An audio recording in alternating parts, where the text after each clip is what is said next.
Alamedas, jardines y parques. Todos estos son lugares de esparcimiento para la población, pero también son lugares en los que ocurren fenómenos paranormales. Si no me creen, quédense a escuchar este episodio de Leyenda Urbana MX. A través de los años, muchas leyendas urbanas, históricas y de terror le han dado la identidad cultural a México. Semana a semana haremos un recorrido por todas ellas. Esto es Leyenda Urbana MX con Ismael Méndez.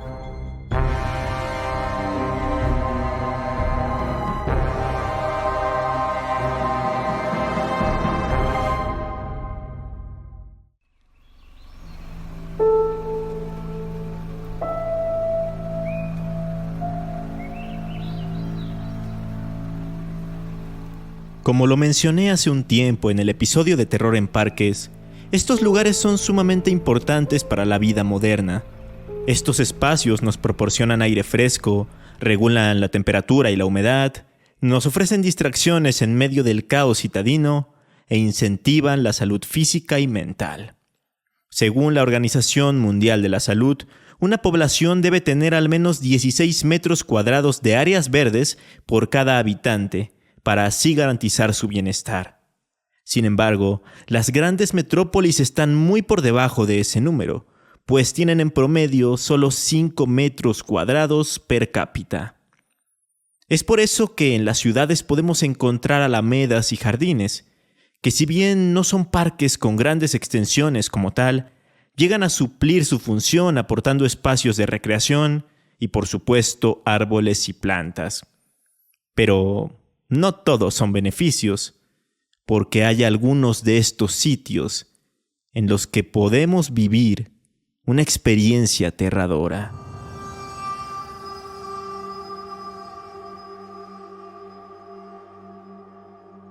Uno de los puntos más importantes del pueblo mágico de Orizaba, en Veracruz, es su Alameda, misma que lleva por nombre Francisco Gabilondo Soler, en honor al gran músico y compositor mexicano Cricri.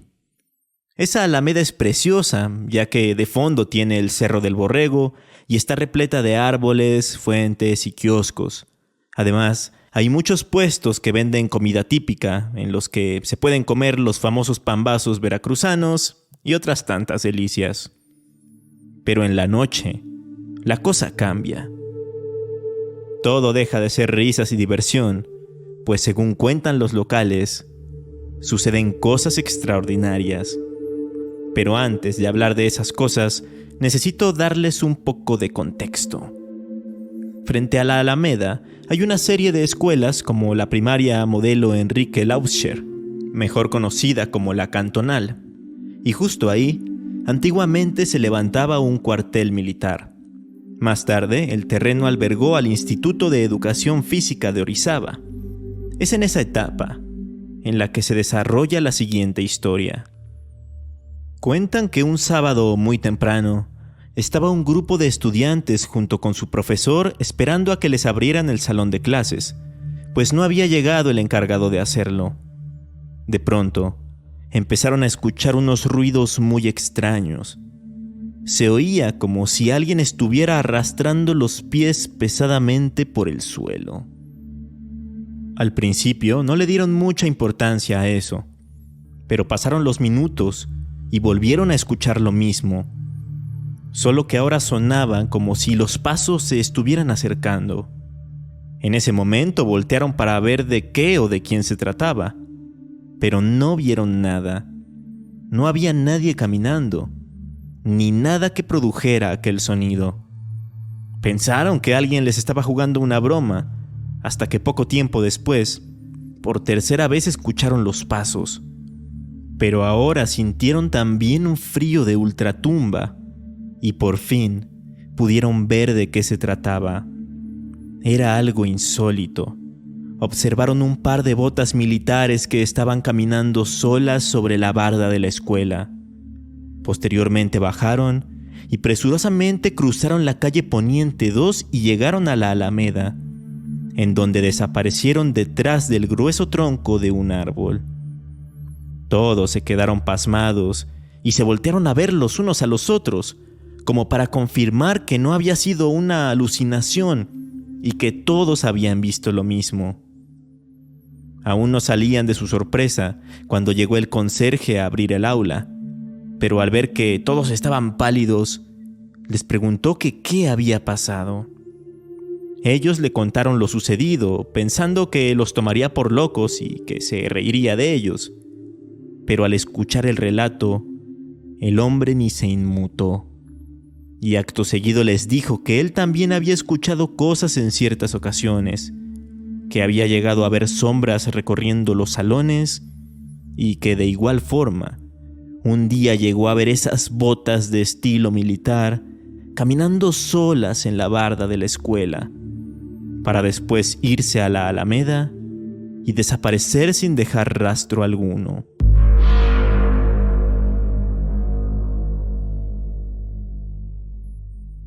Después de clases, los jóvenes siguieron platicando sobre lo ocurrido, y tras investigar el pasado del lugar se dieron cuenta de que antes ahí se encontraba el cuartel militar.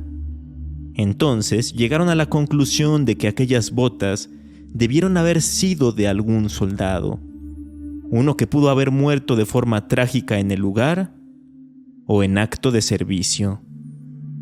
Pero ellos no han sido los únicos testigos de esto. Hay gente de Orizaba que asevera haber pasado por la Alameda en la noche, cuando de repente escuchan pasos muy fuertes detrás de ellos. Asustados se voltean pensando que alguien los está siguiendo y les quiere hacer daño. Pero descubren con horror que no hay absolutamente nadie. O peor aún, ven aquellas botas embrujadas caminando completamente solas.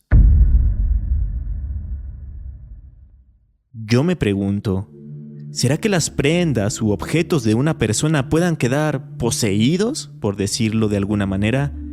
Y es que no es la primera vez que encuentro historias de terror relacionadas con botas, como la ya clásica historia de las malditas botas con sangre, que se contó en La Mano Peluda hace ya varios años. En fin, para mí esto resulta algo terrorífico, porque como recordarán, en el episodio sobre terrores nocturnos les conté que cuando era niño tenía una pesadilla recurrente en la que la ropa cobraba vida y me perseguía. Así que agradezco no haber conocido la leyenda de las botas que caminan solas cuando fui a Orizaba y paseaba tranquilamente por su Alameda.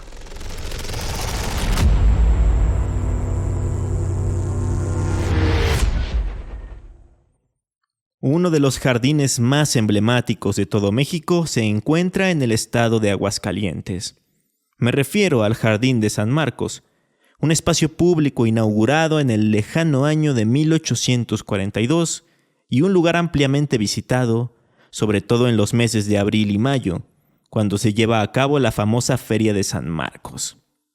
Pero no solo por eso es conocido, ya que se dice que en él deambula un fantasma. Corría el año de 1851, cuando llegó a la ciudad de Aguascalientes y proveniente de Guadalajara, un hombre llamado Felipe Rey González. Él quería probar suerte en la región, así que puso una tienda en la que vendía abarrotes y otros productos. Al principio batalló, pero finalmente tuvo éxito y empezó a ganar una cantidad de dinero bastante decente. Pero tenía una preocupación.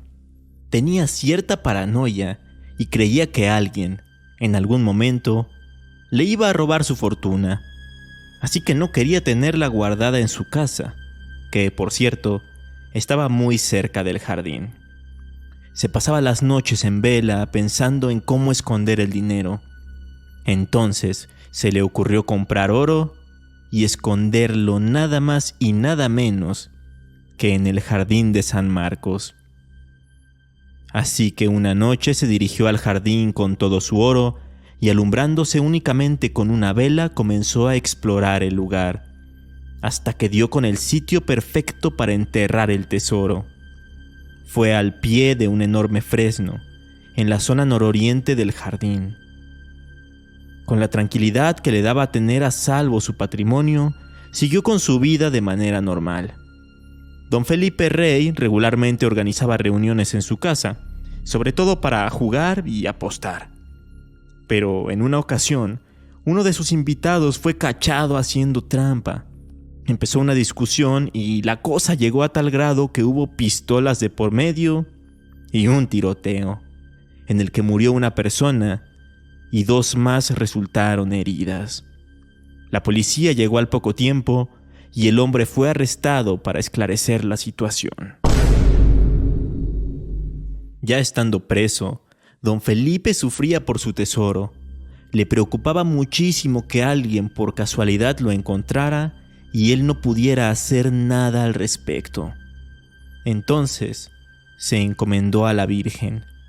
Le pidió que lo dejaran salir libre porque él no había sido culpable del pleito ni de nada de lo que había sucedido aquel fatídico día en su casa. Además, dijo que si se cumplía lo que él pedía, le daría la mitad de su tesoro como ofrenda y le organizaría una misa y una fiesta con orquesta, fuegos artificiales y toda la cosa.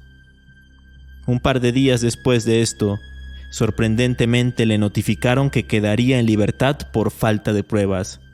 No podían ponerle ningún cargo en su contra. Lo primero que hizo una vez que salió de la cárcel fue ir al jardín de San Marcos para comprobar que su tesoro seguía ahí. Luego siguió su vida con normalidad, pero tenía pendiente cumplirle su promesa a la Virgen. Sabía que lo haría, pero lo iba aplazando, hasta que un día cayó enfermo y rápidamente su salud fue decayendo. Lo único que lo reanimaba un poco era ir a pasear al jardín de San Marcos, aunque después ya ni eso pudo hacer. Llegó un punto en el que ya no podía caminar y ni siquiera tenía fuerzas para hablar. Esto representaba un gran problema. Sabía que estaba a punto de morir y lo haría sin cumplir la promesa que le había hecho a la Virgen.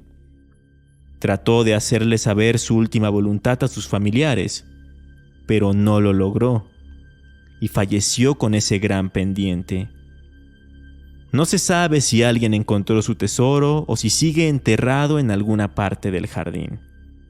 Pero lo que sí se sabe es que don Felipe Rey González no pudo descansar en paz. Resulta que son muchos los hidrocálidos que, cuando comienza a atardecer, han visto paseando por el jardín de San Marcos a un hombre que parece vestir ropa antigua, mismo que recorre la parte norte y oriente del lugar, para posteriormente dirigirse a la parroquia que está prácticamente al lado del jardín. Ahí permanece unos minutos y después desaparece por completo. Hay gente que no se atreve a pasar por el jardín cuando cae la noche, pues temen encontrarse con ese fantasma. Se cree que es el alma en pena de don Felipe, quien sigue visitando el lugar donde dejó su preciado tesoro.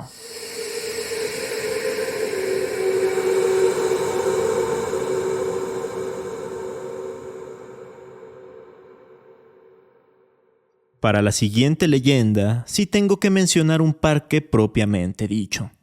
Específicamente el Parque 87, ubicado en la ciudad de Culiacán, Sinaloa, porque ahí se desarrolla una leyenda urbana que es conocida popularmente como el Niño del Parque.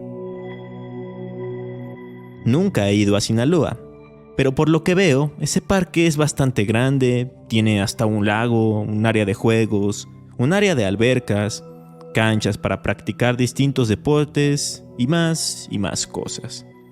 Sin duda, parece que es un lugar agradable para ir con la familia y respirar un poco de aire fresco. No obstante, por allá del año 2000, ocurrió un hecho muy trágico en las inmediaciones del parque. pasa que un niño acudió a las albercas acompañado de su familia y se subió a una atracción que consiste en aventarse por un tobogán de gran altura que baja hasta llegar al agua. La particularidad de ese tobogán es que pasa por un dinosaurio. Entra por la boca y sale por la cola. Lo malo es que el niño no siguió al pie de la letra las indicaciones de seguridad del juego, y cuando estaba por ingresar al dinosaurio, alzó la cabeza y se golpeó con los dientes del mismo. Cuando salió por la cola del animal prehistórico, ya no presentaba signos vitales. Murió de aquel fuerte golpe y cayó al agua, ya siendo un cadáver. O al menos eso es lo que cuenta la leyenda, pues como les digo, esto es una leyenda urbana que sobre todo se ha viralizado recientemente en redes sociales. Aunque a decir verdad, sí se ve bastante inseguro el tobogán, así que no dudo que algo así pudiera haber ocurrido. El caso es que debido a este accidente, el lugar tuvo que cerrar por alrededor de un año, y después fue reabierto con ciertas modificaciones, como por ejemplo, con los dientes del dinosaurio rebajados.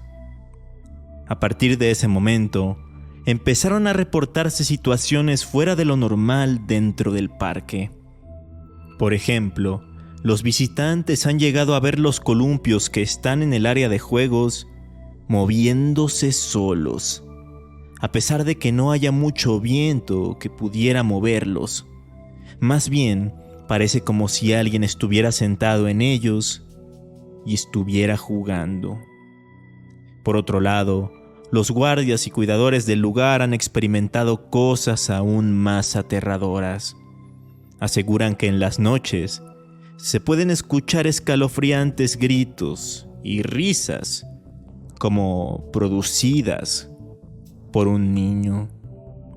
Algo imposible, pues a esas horas el parque obviamente está cerrado. No hay mucha más información acerca de esta leyenda, pero creo que lo que les acabo de contar es suficiente como para andarse con cuidado mientras caminan o se ejercitan en aquel parque sinaloense.